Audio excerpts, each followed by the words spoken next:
민언연의 미디어 탈곡기.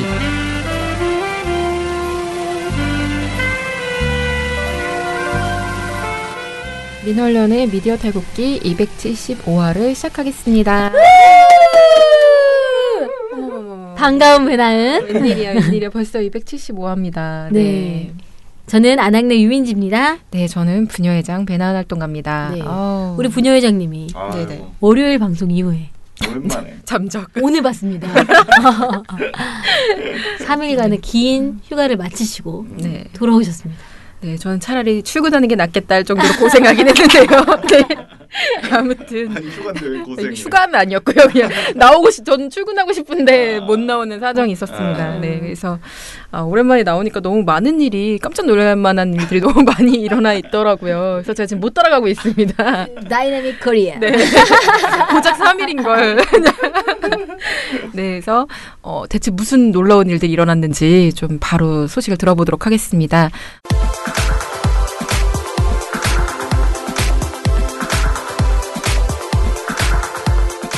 조선일보 출신 그 자유한국당 의원이 한 명 있죠. 네. 강효상 의원이 있습니다. 네. 강효상 의원이요 어제 발끈해서 조선일보에게 큰 소리를 쳤습니다. 편지를 보냈어요. 아, 진짜요? 누구에게? 방상호 사장에게. 아, 진짜요? 네. 자, 미디어오늘 벌써 재밌다. 미디어오늘 정철은 기자의 기사입니다. 네. 이 강효상 의원이요. 네. 화가 난 거예요. 왜 화가 났을까? 조선일보에 갑자기 화가 나서 조선일보 사장한테 편지를 썼어요. 내용은 기사가 뭐냐? 마음에 안 들었나? 31일에요. 네. 양상훈 주필이라고 조선일보 칼럼 쓰는 분 계십니다. 저희 3월에 나쁜 보도로 신문 보도로 뽑혔었어요. 그 네네. 적폐청산 뭐 이야기하는 것 때문에 뽑혔는데 어쨌든 이분의 칼럼을 보면서 강 의원이 이렇게 말을 했습니다. 강효상 의원이 한겨레 신문을 보고 있는지 깜짝 놀랐다. 뭐야? 어머머머머. 김의겸 청와대 대변인의 협박에 굴복한 조선일보. 양상훈 칼럼은 그럴듯해 보이지만 패배주의자들의 말장난이고 속임수다. 북미회담을 코앞에 앞두고 백악관 등 미국 정부는 조선일보의 논설이나 자유한국당 홍준표 대표의 주장 등 한국 보수의 입장을 살펴보고 이를 협상에 감안한다. 이럴 때일수록 완전한 비핵화가 아니면 안 된다는 강한 압박을 해서 협상의 지렛대로 써야 하는데 이렇게 항복문서 같은 칼럼이 나오면 김정은과 청와대만 웃게 된다. 이렇게 편지를 썼습니다. 조선일보가 항복 문서를 냈어요? 양상훈 칼럼을 이제 그럼 봐야겠죠. 양상훈 칼럼은 이런 내용이 적혀 있었습니다. 제목은요. 역사의 한국민은 전략적 바보로 기록될까?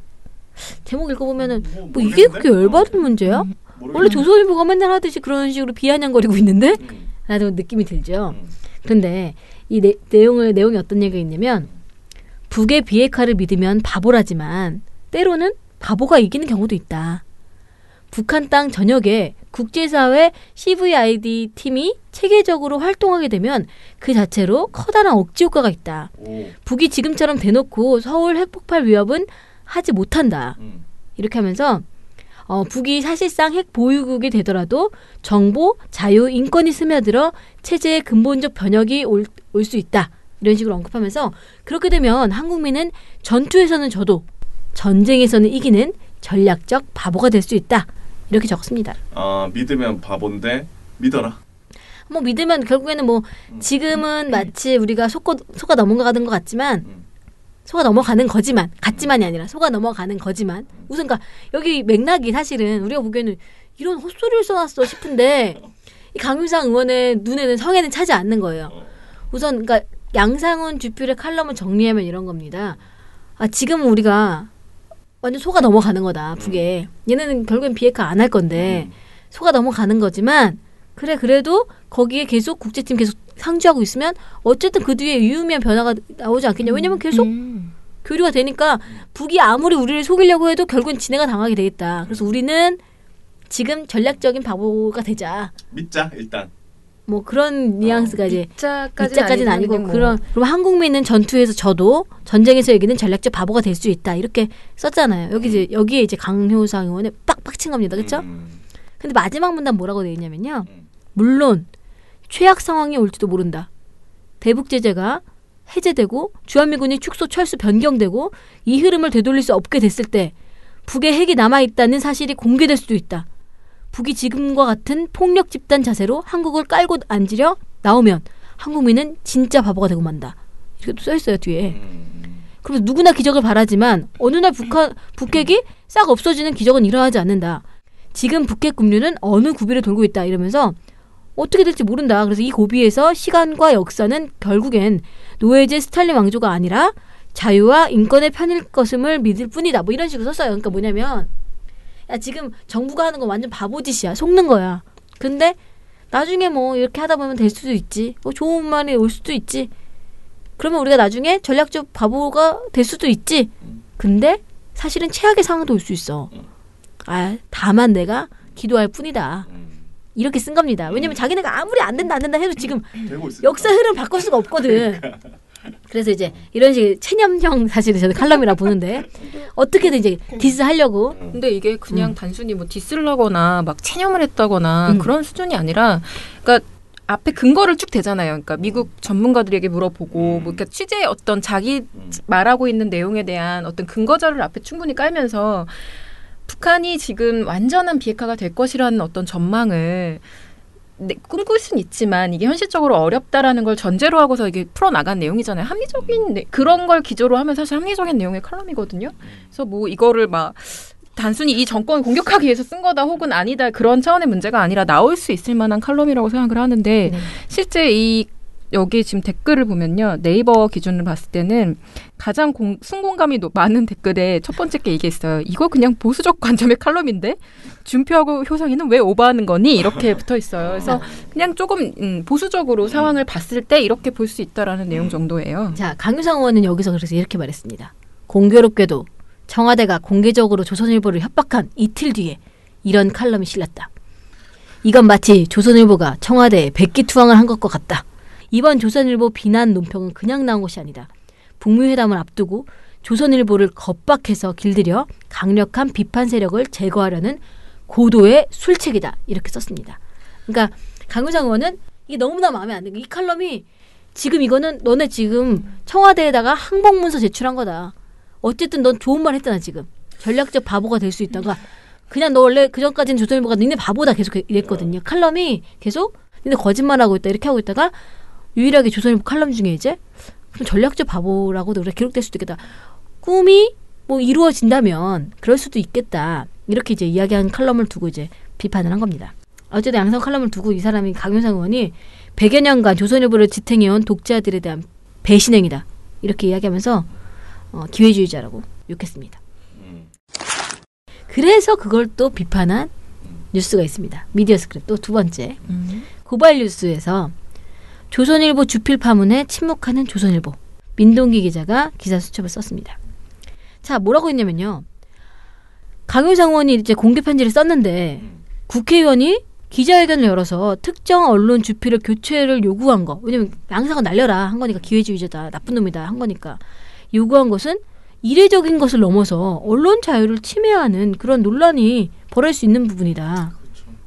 그것도 보도 비판이나 어떤 입장을 표명하는 거랑 다르게 아예 그냥 사장한테 야 공개 편지로 야 이건 아니지 않아? 뭐야 이게? 이렇게 지금 한 거잖아요. 그런데 조선일보가 자기는 사실은 국회의원이 자기한테 이제 문제 제기를 한 건데 아예 딱 집어서 야 걔 날려 이렇게 한 건데 조선일보가 아무런 입장도 안 낸다 하는 거죠. 그러면서 청와대가 그 조선일보의 보도와 오보와 TV조선의 문제를 논평을 냈을 때 조선일보가 기자 수첩으로 깠거든요. 비판을 했습니다. 기자의 시각이란 코너에서 기자 김의겸은 어디 갔나 해서 청와대 대변인 그 김의겸 대변인이 얘기했잖아요. 조선일보에 대해서 발목 좀 놔라 이렇게 얘기한 걸 두고 야, 무슨 너 언론인 아니었냐? 좀 부끄러운 줄 알아라 이런 식의 이제 칼럼을 쓴 거죠. 기자 칼럼을. 그런데 왜 지금 가만히 있어? 국회의원이 니네 난리라고 했는데 딱 집어가지고 이런 식의 비판을 한 그런 기사를 내놨습니다. 그러면서 이제 민동기 기자는 뭐라고 했냐면 주필 교체 요구에 침묵하고 있는 것을 들면서 자신들의 주필이 쓴 전향적인 대북 관련 칼럼이 난도질 당하고 있는데도 할 말을 제대로 못하고 있다. 조선일보가. 그러면서 이런 신문이 대한민국 1등 신문이라는 게 솔직히 믿기지 않는다. 그전에도 믿기지 않았지만 이렇게 다뤘습니다. 정말 한마디 한마디가 놀랍지 않은 게 없네요. 지금 일어난 사건 중에 모든 것에 지금 충격을 받으며.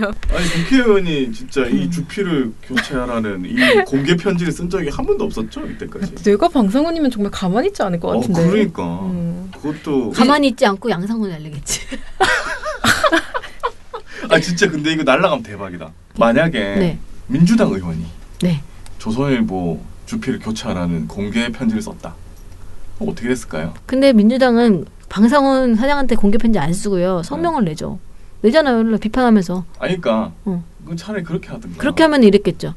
언론자에 탄압하지 마라. 편집권 침해하지 마라. 라는 얘기 나왔겠는데 어쨌든 근데 그런 얘기는 우리도 하거든요. 우리도 하잖아. 예를 들어서 문제가 되는 문제가 된 출연자, 진행자들 내려라. 이런 얘기 우리도 하거든요. 출연시키지 마라. 그런 얘기는 이제 할 수 있습니다. 근데 그거를 사장한테 편지를 쓰진 않거든요. 형한테 약간 왜냐면 그리고 특수관계인이잖아요. 강효상 의원이 조선일보 출신이고 조선일보 TV 본부장까지 하고 나온 거잖아요. TV조선. 조선일보 편집국장하고 TV조선 본부장하고 이제 나온 건데 그래서 사실 조선일보가 닦아놓고 배출한 이런 의원이잖아요. 조선일보가 낳은 국회의원. 그런데 그 의원이 이제 바로 나왔던 표현 정말 별로긴 한데 그 사람이 바로 이제 그렇게 연결되는 거. 왜냐면 이 강효상 의원이 왜 나왔다 이런 표현을 하냐, 왜 이 특수관계를 얘기하냐면 강효상 의원이 진행했던 법안들 있잖아요. 거기 그런 것도 굉장히 많아요. 강효상 의원이 했던 절차들 이런 게 종편에 대해서 불리한 이런 법안이나 어떤 사안이나 행정 관련된 부분에서 강효상 의원이 싸웠어요. 국회의원 된 다음에. 예를 들어서 우리 민원인한테 전화해가지고 왜 TV조선 계속 시민 넣냐 뭐 이런 정말 민원 해결성 같은 이런 걸 우리한테 제기하고 그러면서 자료 제대로 내놔라 방통 심의자서 뭐 이런 얘기도 찾아서 보시라 우리 다 공개해놨다 이런 얘기도 하고 하는데 이 강효상 의원이 그런 식의 이제 종편에 대해서 굉장히 감싸는 이런 행보를 보였거든요. 그러니까 사실은 조선일보의 조선 미디어 그룹의 이해관계가 굉장히 맞아떨어지는 정책들을 수행했던 사람이죠. 근데 그 사람이 방 사장한테 이렇게 하는 거는 문제가 있죠. 그렇죠? 압력이 될까 안 될까요? 되죠. 압박이 되죠. 양상훈이 칼럼 어떻게 쓰는지 좀 봐야겠죠. 빈도수를 체크하시면 될 것 같습니다. 아 그리고 갑자기 막 엄청 세게 쓸 수도 있고 그치? 그다음부터 막 열받아가지고 언론 자유 침해하는 아니 그런 식으로 말고 국회의원 아니 그냥 이 사안에 대한 어떤 노조가 문재인 나쁘다 이렇게 북한 믿지 마. 근데 원래 양상훈 씨 칼럼이 약간 그런 식이었잖아요. 흥미진진합니다. 네. 어떻게 될까? To be continue. 네. 다음 소식 전달드릴게요. 다음 소식도 사실 TV조선 관련된 이야기인데요. PD저널의 방심이 TV조선 북한 취재비 요구 외신의 확인 요청이라는 구보라 기자의 기사입니다. 이런 일도 방심이가 열심히 일해. 네, 방심이가 이런 일을 하고 있군요. TV조선, 그러니까 저희가 얼마 전에 방송에서 말씀을 드렸던 건데 북한이 취재를 오는 외신 기자들한테 취재비를 요구했다라는 단독 보도를 냈었죠. 근데 이것과 관련해서 정말 수많은 매체에서 사실과 다르다. 취재를 해봤더니 그 외신 기자들한테 물어봤더니 노노노노 뭐 이렇게 했다. 그래서 이건 오보다라는 이제 지적들이 외부에서 많이 나왔단 말이에요. 근데 TV조선은 아니다. 우리는 충분한 취재를 거쳐서 보도를 한 것이다. 오보 아니다라면서 이제 계속 버티고 있었단 말이죠. 근데 어쨌든 심의가 들어왔고 그렇기 때문에 방심위 방송소위원회에서 이제 위원들은 이걸 판단을 해야 되는 거죠. 오보면은 이거 정말 심각한 징계를 해야 되는 것이고 정말로 뭐 일부에선 그런 얘기가 나왔다라고 한다면 그냥 그 사실관계를 취재했다라고 볼 수 있는 것이죠. 근데 이걸 이제 판단을 못하는 거죠. 안에서는 할 수가 없으니까 일단 객관성을 위반을 했는지 이런 부분에 대해서 의견 진술을 듣기로 했는데 그 과정에서 진짜 그 풍계리 취재를 갔던 외신에 직접 사실 여부를 확인하고 답변을 받아서 그걸 토대로 심의를 한다라는 결론을 내렸고요.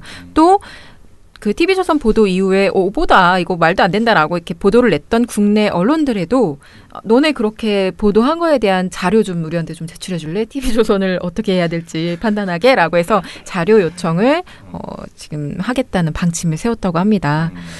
네, 그래서 지금 현재 KBS, SBS, JTBC 등 국내 언론사에 다 협조 요청을 해달라고 할 상황이라고 합니다. 네, 그래서 그러니까 이렇게 방심위원들이 방심위원들이 TV조선 1만 달러 요구설 이 기사의 오보 여부를 심의위원들이 판단하겠다. 이제 한번 조사하겠다. 자기네들이 취재를 하겠다는 거 아니에요? 그럼 뭐 취재일 수도 있고 어쨌든 확인을 해야지. 왜냐면 이게 오보냐 아니냐의 중요한 사실 부분이잖아요. TV조선은 아니라고 하고 있고. 그러니까 뭐 예를 들면 이미 공개되어 있는 다른 뭐 연구 결과라던가 네. 뭐 다른 조사 결과 이런 건 그렇지. 아니잖아요. 이거는 정말 당사자들한테 물어봐서 들어서 확인할 수밖에 없는 부분이기 때문에 이렇게 말이 갈릴 때는 사실관계 파악이 조금 어렵죠. 그리고 자기는 계속 있다고 주장하고 있는 상황이거든요. 네, TV조선이 외롭게 계속 있다라고 얘기를 하고 있기 때문에 아마 확실하게 근거 자료가 있다면 이번에 제출을 해서 좀 살아남지 않을까 생각합니다. 네, 그러면서 또 덧붙여서 말씀드릴 건 같은 날 이제 방송 소리에서 나온 결과 중에 눈에 띄는 게 있는데요. 그 일베 이미지 또 KBS 연예가 중계 그리고 거기서 사용했었죠. 사용한 걸로 확인이 됐죠 이번에 또. 그리고 MBC 전지적 참견 시점 논란 관련해서 네. 카카오톡 대화방 그래픽을 또 재가공해서 그걸 이렇게 내보낸 네. YTN 이브닝 8시 8 뉴스에 대해서도 지금 의견 진술을 결정했거든요. 근데 요것도 얘기 들어보고 마땅치 않으면 이제 중징계 그렇게 내리겠다라는 판단인 것 같아요. 그래서 요것들은 어떤 결과가 나오는지 좀 계속 지켜볼 필요가 있는 것 같습니다.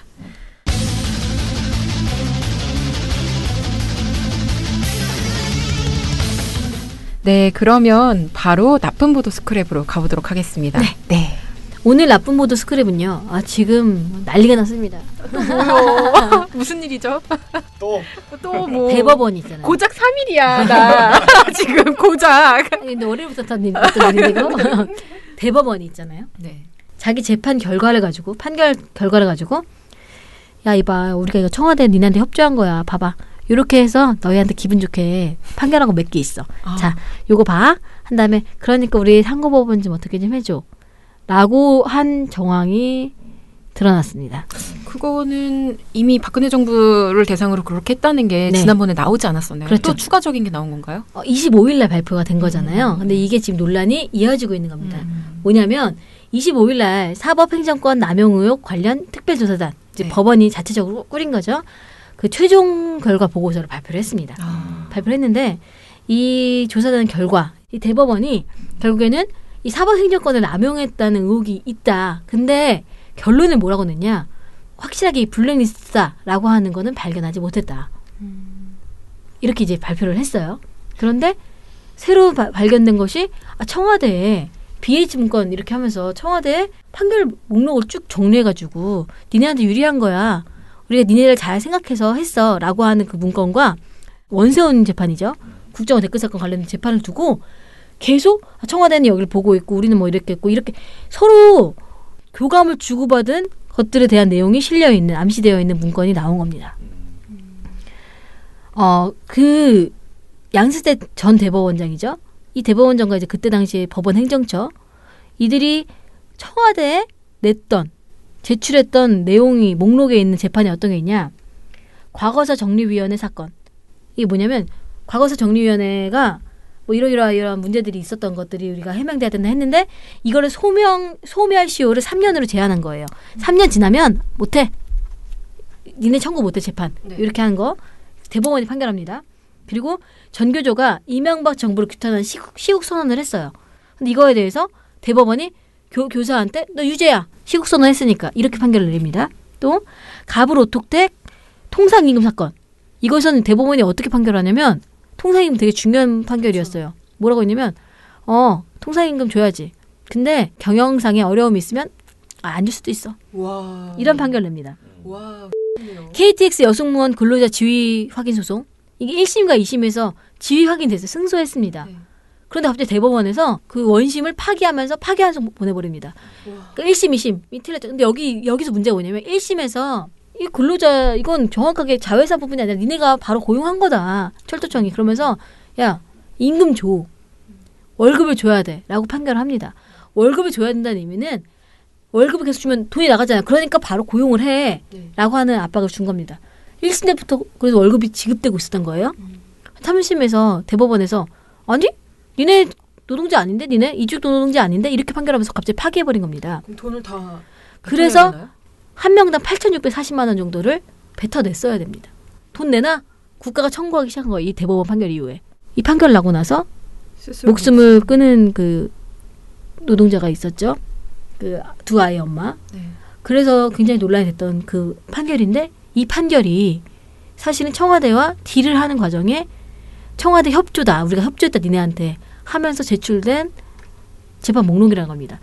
우선 목록이 제출됐기 때문에 네가 이거 재판할 때 이미 청와대의 심기를 매우 고려해서 재판을 한 거야. 라고 이야기할 수도 있고요. 그냥 이렇게 판결이 난 걸 내가 이쪽 법원 행정처 입장은 판결이 이미 그냥 났고 자유롭게 그냥 판결 난 거고 내가 그중에서 청와대가 좋아할 만한 거 몇 개 골라서 가져간 거야. 이렇게 이야기했습니다. 그 진술을 받아들인 거예요. 이 특별조사단은 뭐 그렇게 진술하더라. 그러니까 사법농단까지는 아니다. 이렇게 한 건데 누가 봐도 아니 재판 설령 백보 양보해서 재판 결과를 보고 결과를 두고 로비를 하러 갔다는 것 자체가 사법농단인 겁니다. 처음부터 그러니까 결과가 이렇게 나와서 나중에 취합해 봤는데 이거 장사거리가 좀 되겠네 하고서 갔다고 해도 이상한데 그건 말이 안 되죠 사실. 네. 그래서 결국에는 우리나라가 민주주의의 근간이 뭐냐면 지금 3권 분립이에요. 입법권, 행정권, 사법권이 분리되어 있습니다. 그렇죠? 그래서 사법부가 독립기관이죠. 그래서 사법부의 특히 판사들은요.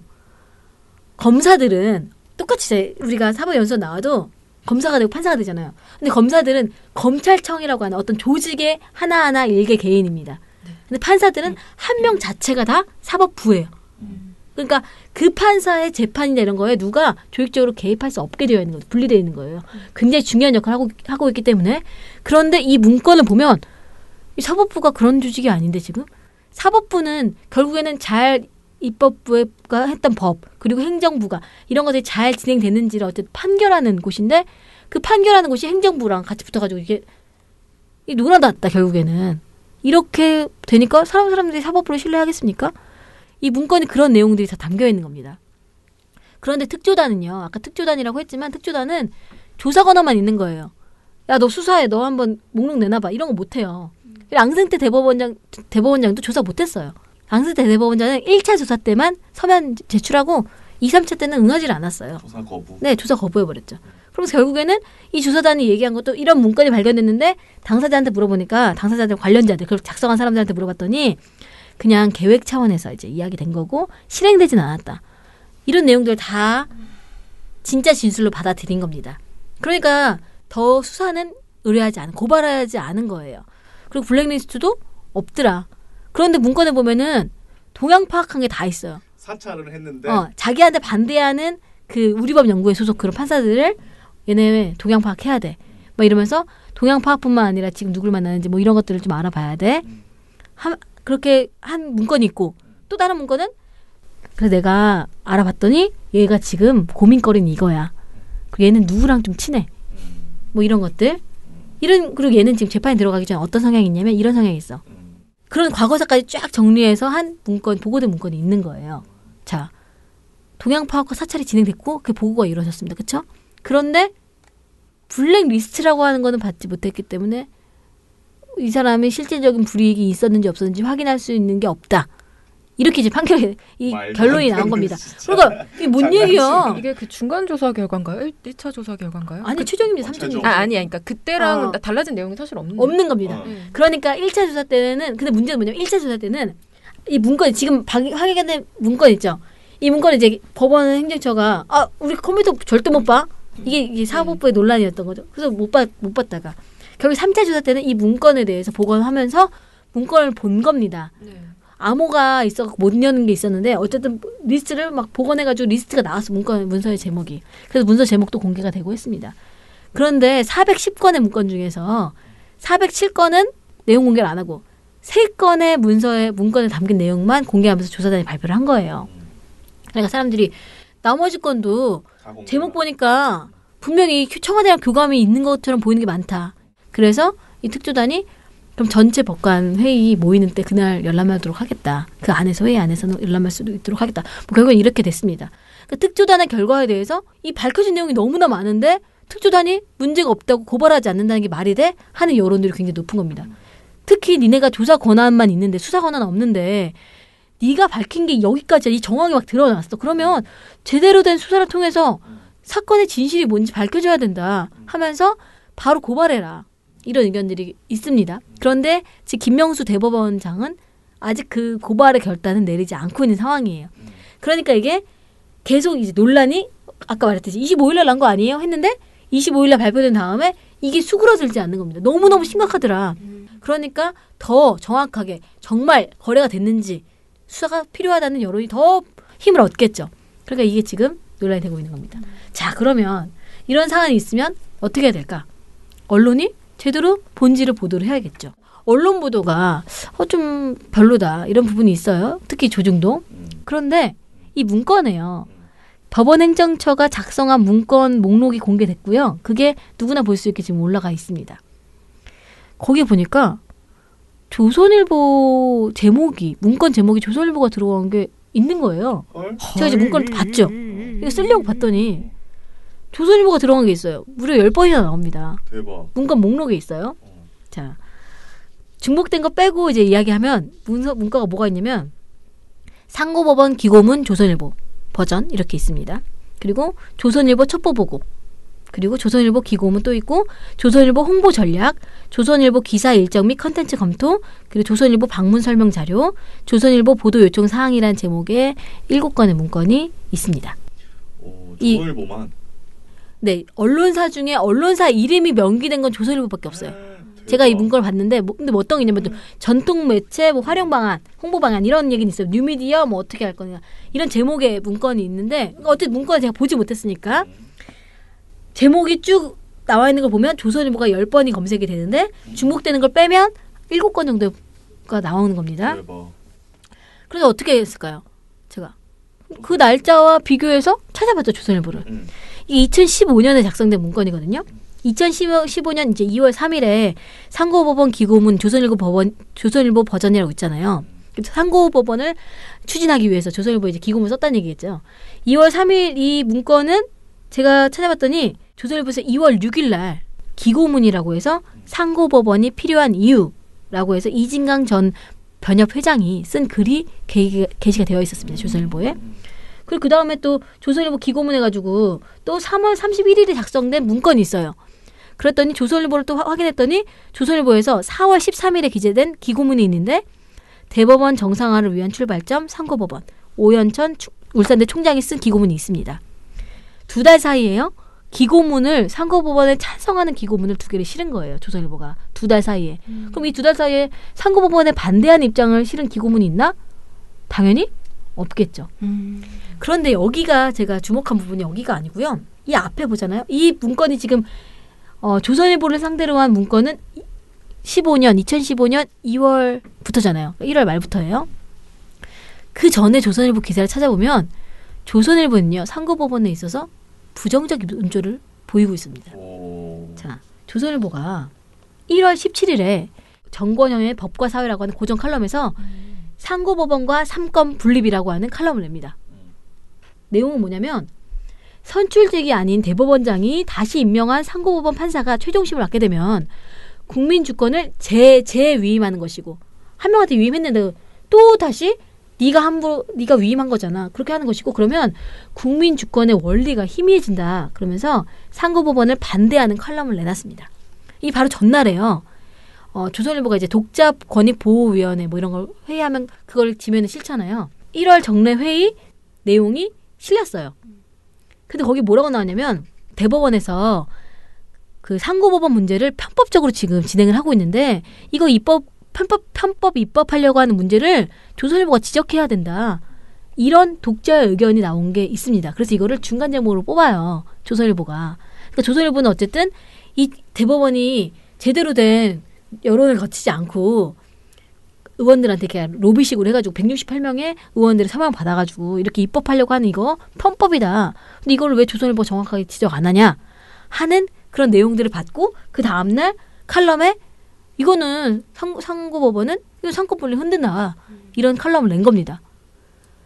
그런데 갑자기 2월부터 이 아까 제가 법원행정처의 문건이 나온 그 시기부터 갑자기 조선일보가 상고법원에 찬성하는 기고문을 2개를 실어준 겁니다. 그 다음에요. 여기서 끝나는 게 아닙니다. 아까 보면 조선일보 무슨 홍보 전략 이런 거 있었잖아요. 조선일보가 5월에 그러니까 5월쯤 되면 이제 이 법원행정처 문건이 여러 개가 나오는 거예요. 뭐 조선일보 첩보보고 뭐 조선일보 뭐 이런 전략들이 나오는 이 문건들이 나오는데 이 문건이 나온 쯤 보면 5월 28일에 조선일보가 일면에 뉴스앤뷰라고 하는 특별 기획을 쓰면서 일면에다가 상고법원 논의 국민 입장에서 보라. 이런 제목으로 탑으로 뽑습니다.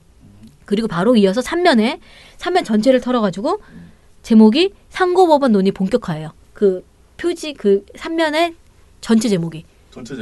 그 다음에 그 메인 탑 제목이 대법원 연 3만 7천 건. 기다리다 지친다. 졸속 재판도 싫다. 하면서 상고법원을 추진해야 된다는 내용에 힘을 싣는 기사를 냈습니다. 그렇죠. 그러면서 상고법원 논의가 본격화됐다. 이런 내용들을 쓴 거죠. 결국에는 이 앞에 그러니까 전 대법원에 법원 행정처가 만든 문건이 결국엔 조선일보의 기사화를 만들어낸 게 아닌가. 문건 내용을 확인할 수 없지만 그 근처로 해서 조선일보가 상고법원에 대해서 다룬 내용은 이게 유일합니다. 그리고 나서요 또 9월 달에 또 조선일보 홍보 전략이 또 나와요. 그 다음에 10월에 조선일보가 또 기획을 내서 상고법원을 추진해야 된다. 야, 이런 식의 진짜 보도를 전방위에 냅니다. 나서서 아주 이건 냄새가 심하게 나는데. 그렇죠?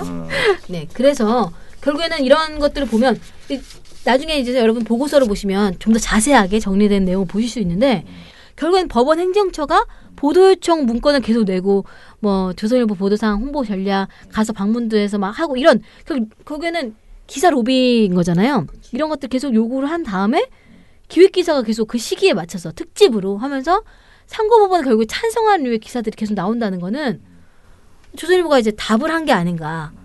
나중에 법원 행정처가 준 자료 보니까 너무나 설득력이 있어서 기자들 입장으로 이거를 그냥 내가 취재가 잘 썼다. 뭐 이럴 수 있습니다. 100번 양보해서. 근데 지금 이거는 약간 주문 생산 이런 과정이 있기 때문에 조선일보가 상고법원을 다룬 게 딱 이거예요. 그 문건이 작성된 시기에 맞춰서만 나왔기 때문에 분명히 의심 가능하다라고 보는 겁니다. 그러면 이제 최근에 사법농단 사건 이게 별개 문건이 밝혀졌잖아요. 그럼 어떻게 다뤘는지 궁금하잖아요. 조선일보는 어떻게 다루냐면 읽어드릴게요. 그 멘트를.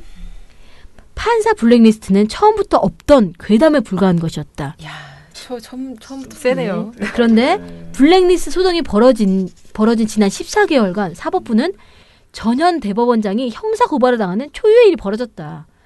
주장이 근거 없는 것으로 밝혀져도 사과가 아니라 오히려 더 고개를 쳐들고 나오는 것도 세월호 괴담과 닮았다. 와. 이렇게 사설이 마무리됐습니다. 이거는 5월 24일자 판사 블랙리스트 괴담 만든 판사들 아니면 그만인가? 라는 제목의 사설 내용이었습니다. 와. 기사도요 계속 대박. 기사 제목도 이렇습니다. PC 뒤지고 또 뒤져도 판사 블랙리스트는 없었다. 이런 제목. 정말. 아니면 판사 블랙리스트는 없지만 사법행정권 남용 놓고 법원 또 갈등. 양승태 행정처 결국 검찰 앞에 세우나? 대법원장 한마디에 190쪽 조사 결과가 뒤집혔다. 법조계 이런 식으로 판결 불복되는 모든 재판 정당성 의심받을 수도. 또 제목 흔들리는 사법부.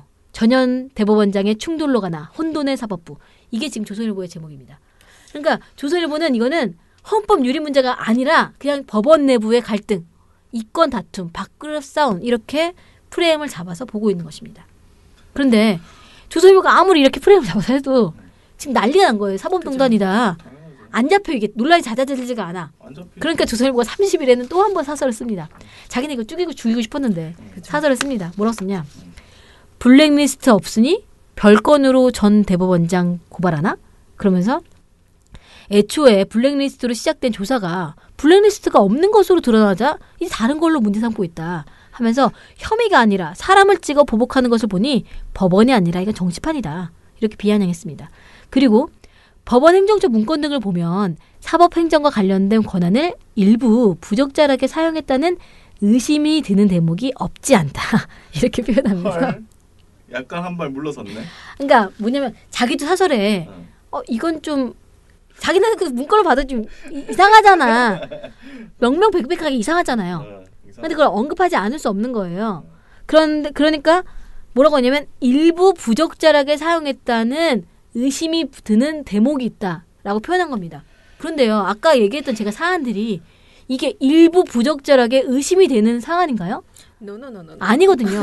그런데 얘네가 이렇게 다루면서 야 블랙리스트 없으니까 이 별것도 아닌 거 다른 건 가지고 와서 니네 고발하려고 하는 거야 라는 프레임을 만든 거예요. 근데 이게 정말 청와대랑 재판결과를 가지고 로비하러 간 게 별건의 사안. 그러니까 그냥 따로 나온 사안 아무것도 아닌데 뭐 일부 부적절한 사안으로 치부될 수 있을 만한 일인가요?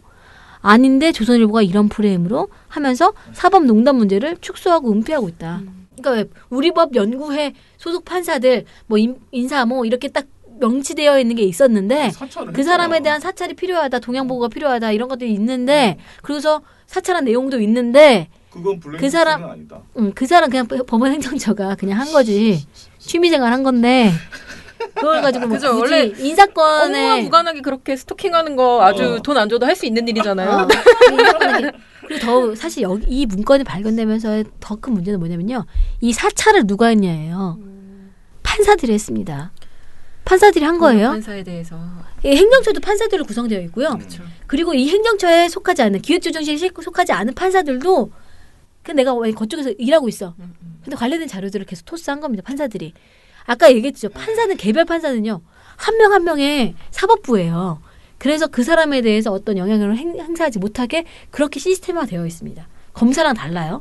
검사는 수사권을 가지고 이렇게 검찰총장이 이것저것 얘기할 수 있어요. 근데 판사는 못한단 말이에요. 재판에 관여할 수 없어요.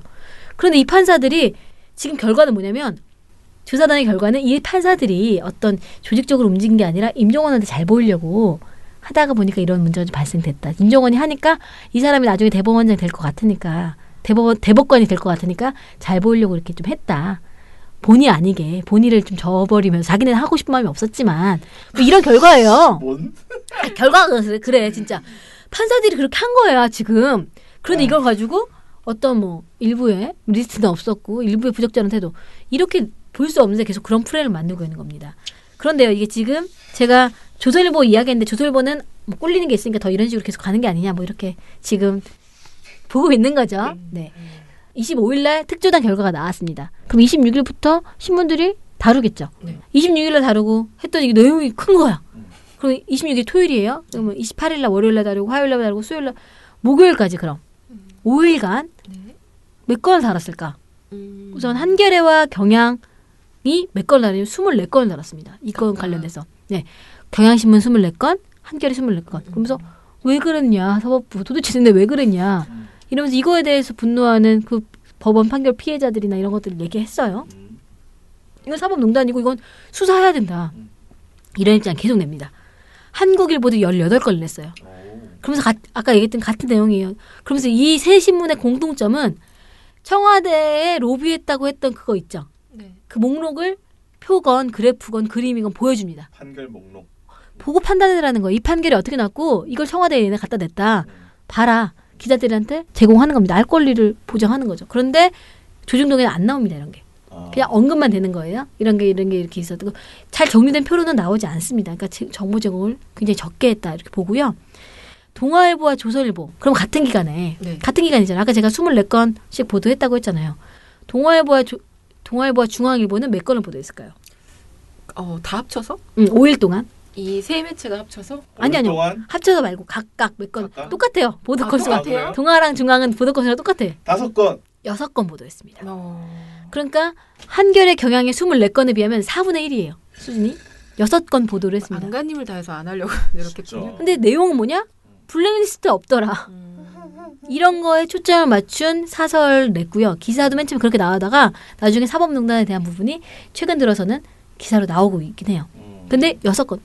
굉장히 마지못해 보도하는 5일 동안 보도가 조사단이 결과도 다뤄야 되지. 그거에 대한 사설 입장도 내야 되지. 앞으로 어떻게 할 건지 김명수가 얘네 고발할 건지 말 건지 고발하는 의견이 있는데 고발할 건지 말 건지 또 해야 되잖아. 그런데 6건인 거예요. 기사를 축소하고 있다. 이 사건을. 안 쓴다. 네. 그리고 중앙일보 같은 경우에는 제목이 이렇습니다. 법원 블랙리스트 3차 조사. 자, 중앙일보 제목은요. 블랙리스트가 아까 6건 있다고 했잖아요. 6건 중에 기사 중에 블랙리스트 얘기 나온 게 3건이에요. 3건이 다 블랙리스트야. 사법부 블랙리스트. 그거밖에 얘기할 게 없구나. 3차 조사 결과에는 블랙리스트 문제가 아니라 더 큰 문제가 밝혀진 거예요. 그렇죠? 그런데 블랙리스트가 3건이에요. 그 기사의 제목에. 그리고 전현 대법원장 충돌 하나. 곤혹스러운 김명수. 이런 제목을 뽑았습니다. 네. 그러면서 이 사설 하나 읽어드려야 될 것 같아요. 사법 불신만 키운 14개월의 판사 블랙리스트 소동. 여기까지만 읽으면 되는 거 같아요. 아까 조선일보에 발간과 굉장히 비슷하죠? 네. 그러면서 사법부에 대한 불신은 재판 불복으로 이어진다. 이런 식으로 냈거든요. 그래서 계속 니네 계속 불신 조장하지 마라.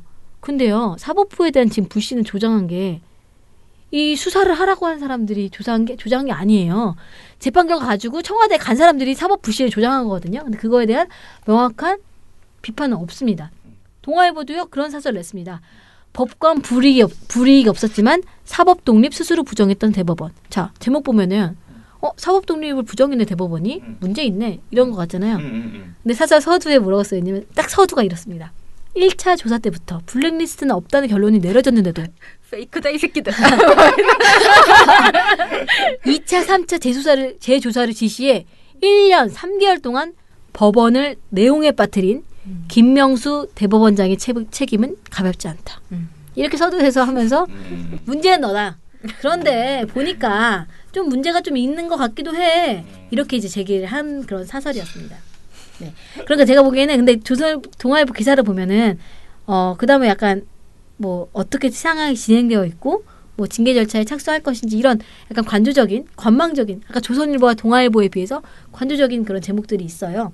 제 느낌에는 아까 사설에서도 약간 이게 사설 제목은 사법 농단했다 니네 이렇게 이야기했는데 사법 독립 부정했다 했는데 앞에는 또 김명수가 문제다.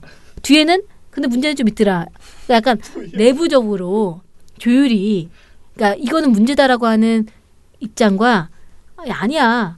블랙리스트 문제만 가자라고 하는 입장이 충돌된 게 이게 분열적 양상으로 나타난 게 아닌가라는 의심이 드는 그런 보도 양태를 보였습니다.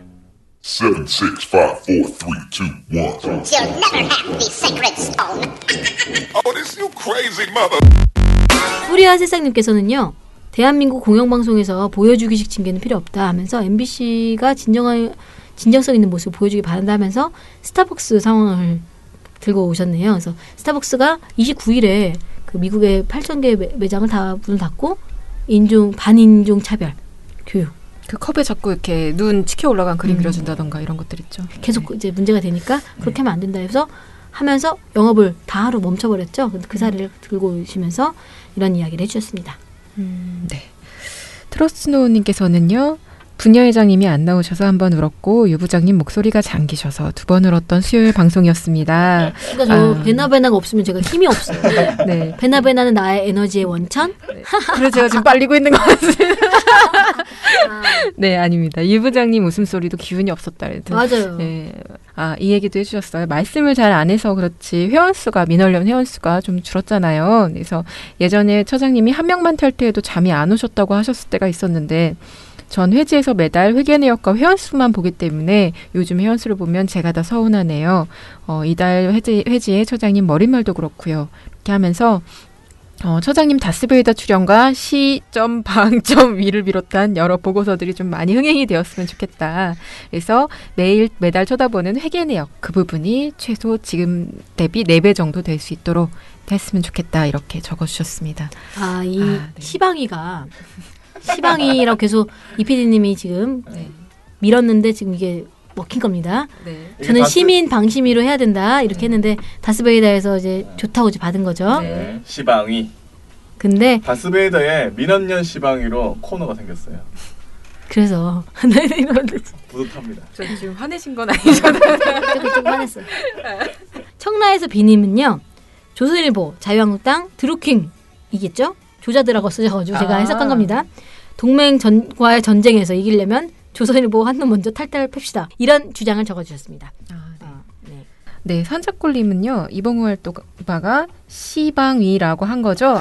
못했다 이렇게 얘기하면서 시방이라고 본인이 썼더니 자꾸 그 XXX 이런 걸로 자동으로 표시가 된다라고 하면서 그렇게 쓰면 안 된다는 걸 한 번 더 짚어주셨습니다. 네, 아이고. 네이니 칠세님께서는요. 미디어 오늘의 시방이 이분은 시점 방점이 아니고 시 하이픈 방위 여러 가지 표현으로 쓰고 계시는데요. 이렇게 청취자분들에게 어려움을 드려도 되겠어요? 딱 꽂히잖아요. 시방이 뉴스가 나왔다고 하시면서요.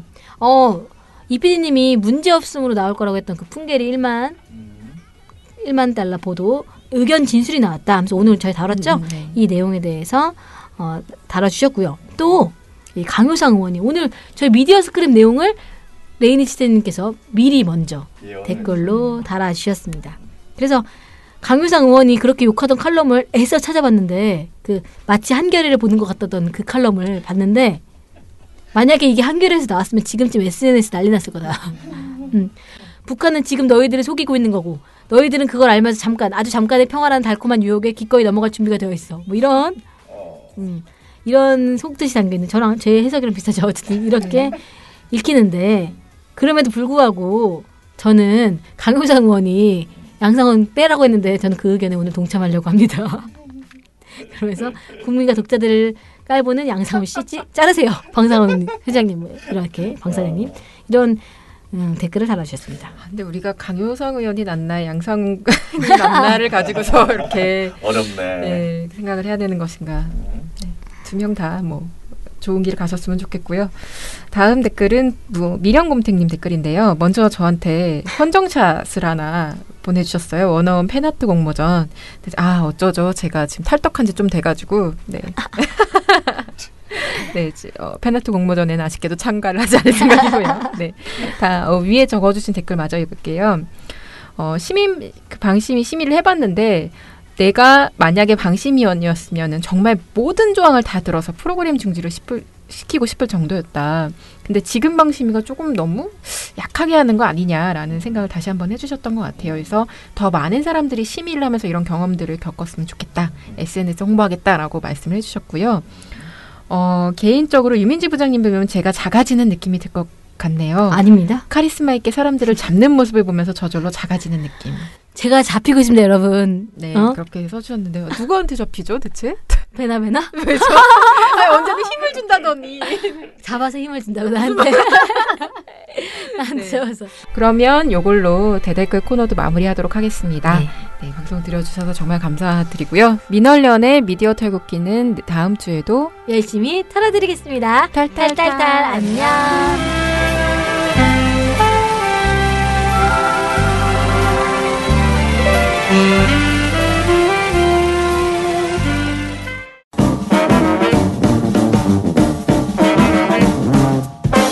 여러분, 미디어 탈곡기 잘 들으셨나요? 민원연은 1984년부터 우리 사회 언론 민주화를 위한 걸음을 우직하게 걷고 있습니다. 특히 왜곡, 편파, 막장 뉴스가 만연한 상황에서 민원연의 언론 감시 활동은 더욱 중요합니다. 민원연 회원이 되어 저희에게 힘을 주세요. 민원연 홈페이지 ccdm.or.kr에 오셔서 회원가입을 신청하시거나 02-392-0181로 전화 주시면 됩니다. 한 달 10,000원의 회비가 언론을 바꿉니다.